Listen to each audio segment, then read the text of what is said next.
අයිබෝවන් ආදෙනි පුරිත්තනි අදත් අපි ඔයාලට රචනා මාතෘකාවක් අරගෙන මේ ආවේ අමාරුයි කියන ලකුණු අහිමි කරගන්න වාක්‍ය නිවැරදිව කොහොමද පෙළගස්සගන්නේ අපි දන්න කරුණු දන්නවා උක්තාක්‍යාතය කියන්නේ මොකක්ද කියලා දන්නවා එහෙනම් මේක හරියට ගලප ගන්න බැරි කම නිසා අපේ වාක්‍ය වරදින අවස්ථා අපි ඕන තරම් දැකලා තියෙනවා ඒක නිසා මම පුතේ දුවේ මෙන්න මම අද මාතෘකාවක් ගෙන ඔයාට මේ විදිහට පුංචි සරල මාතෘකාවක් ඒක තමයි වණය කියන්නේ ඒක තමයි මාතෘකාව වණය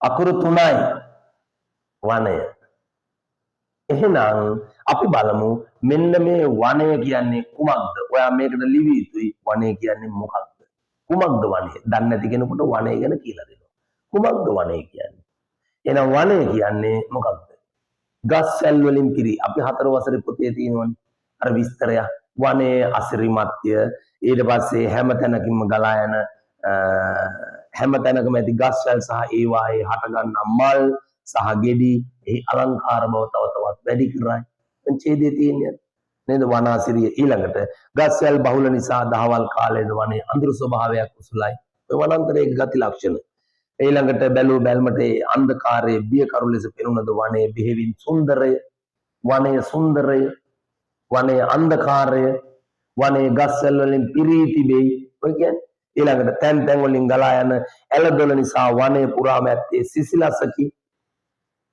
වනයේ සිසිලසින් යුක්ත ස්ථානයක් වේ ඊළඟට තිත්ත පැටව ඇලදොල වල පීනන ආකාරයේ ඉතා දැකුම් කළුය දිය දහරා ගලා යන හඬ වනයේ නිහඬ බව බිඳ තමයි දිය දහරා ගලා යන හඬ වනයේ නිහඬ බව බිඳ තමයි ඔයනි ඡේදේ ලස්සන තැන් තියෙනවා එහෙනම් අපි දැන් හොයන්න වෙනවා වනය කියන්නේ මොකක්ද ගස්වැල් පිරි ස්ථානය ගහකොළ ගස්වැල් සමාන වචන ඕන තරම් තියෙනවා ගහකොළ ගස්වැල් ඊළඟට මොනවද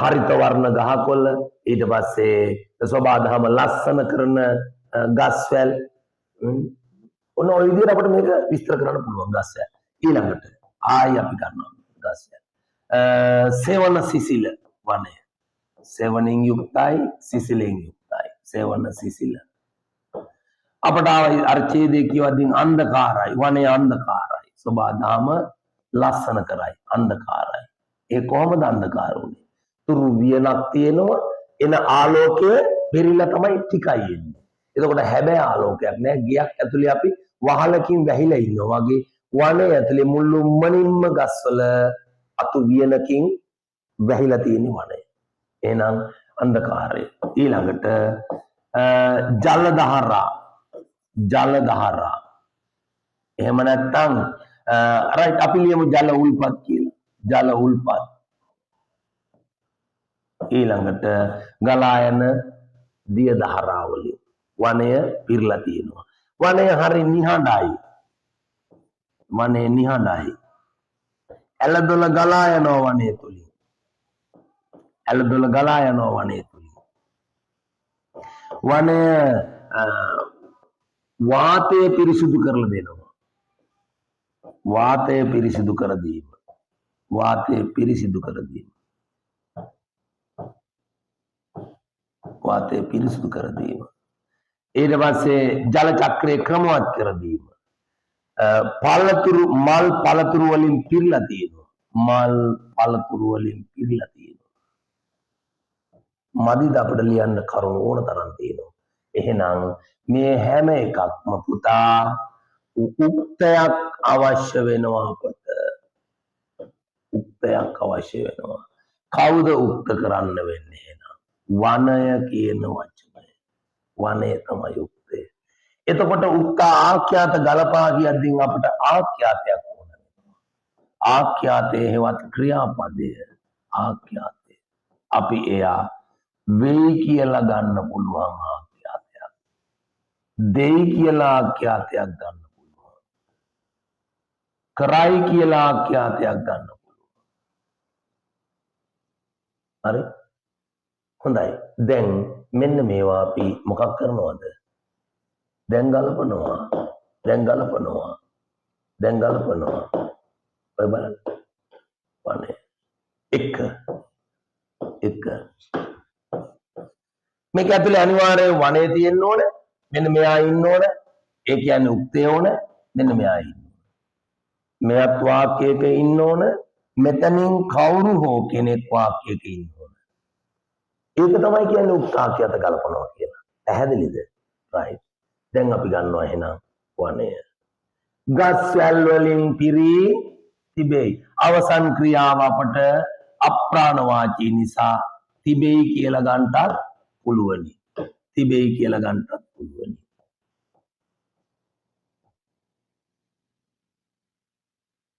වනය අප්‍රාණවාචී නිසා. එහෙනම් වනය ගස් වැල් වලින් පිරී තිබෙයි. වනය ගස් වැල් වලින් පිරී තිබෙයි. වචන 6යි ඇති ලකුණක් ලැබෙනවා. එහෙම නැත්නම්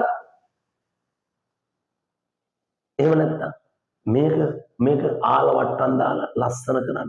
ඔයා කියවීමෙන් ලද දැනුම මොනවද? හරිත වර්ණ ගහකොළ වලින් වනය පිරී තිබේ. හරි.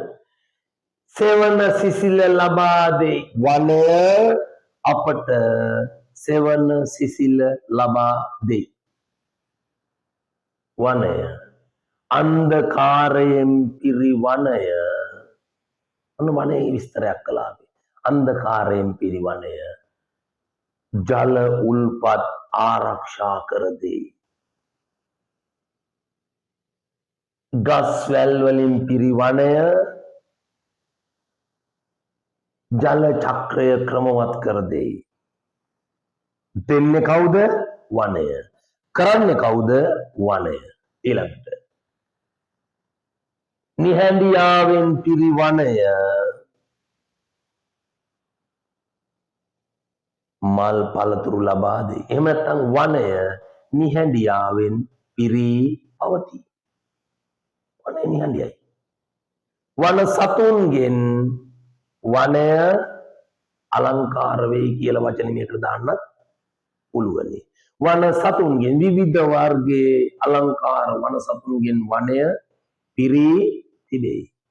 වන සත්තු වනයේ සිටිති කියන්න එපා. තේරුණාද? වන සත්තු කිව්වොත් ඒක උක්ත පදයක්. ඒක නිසා වන සතුන්ගෙන් වනයේ පිරී තිබේ. තිබෙන්නේ කවුද? වනය. හැම වෙලේම අවසන් ක්‍රියාවෙන් අහනකොට අවසන් ක්‍රියාවෙන් මේක ඇතුලේ කොහේ හරි තැනක වනය කියන වචනේ ඉන්න ඕනේ. ඇයි මම මේ කොටු කරන්නේ? ඒ වනයේ කොතනින් හරි ගෙනihin තියන්න පුළුවන්. ඊට පස්සේ තිබෙයි නැත්තම් වෙයි නැත්තම් දෙයි නැත්තම් කරයි. වෙයි. වෙන්නේ කවුද? වනය. තිබෙන්නේ කවුද? වනය. දෙන්නේ කවුද? වනය. ඔන්න උක්තේ තෝරන හැටි. තේරුණාද? එහෙනම් ඔන්න ඔය දැනුම උපයෝගී කරගෙන නැවත නැවත වාක්‍ය කියවලා නැවත නැවත මේ සැලැස්ම කියවලා 1 2 3 කියලා වාක්‍ය 3ක් ගොනු කරන්න. එක මම අර කියු විදිහට මොනවද? වනය හරිත වර්ණ ගහකොළ වලින් වනය පිරී තිබේ. සෙවන අන්ධකාරයෙන් පිරි වනය සෙවන සිසිල ලබා දෙයි. දෙන්නේ කවුද? වනය. තිබෙන්නේ කවුද? වනය. නිහඬියාවෙන් පිරි. එහෙම නැත්නම් ඇල දොල වලින් පිරි අලංකාර ගලා යන ඇල දොල වලින් අලංකාර වූ වනය ජල උල්පත් ආරක්ෂා කර දෙයි. ජල චක්‍රය ක්‍රමවත් කර දෙයි. දෙන්නේ කවුද? වනය. දෙන්නේ කවුද? වනය. වන සතුන්ගෙන් වනය හැඩ වෙයි. වෙන්නේ කවුද? වනය. වනාන්තරය මොනවද? මල් පළතුරු වලින් පිරී තිබෙයි. වටිනා ඖෂධ රසකින් වනය සමන්විත වෙයි. එහෙනම් මම මේ කිව්ව වාක්‍ය තමයි ඔතෙන්ට ගැලපෙන්නේ. වන සත්තු වනය අලංකාර කරති කියලා ලියන්න එපා. පැහැදිලිද? එහෙනම් ඔන්න ඔය ආකාරයට වාක්‍ය ටික නිවැරදි කරගන්න. මොකද්ද මාතෘකාව? වනය. තේරුණාද? මගේ උදව් ඔච්චරයි. පුතාලා 1 2 3 කියලා වාක්‍ය 3ක් ලියන්න. හරිනේ? අපි තවත් මාතෘකාවකින් මුණ ගැහෙමු.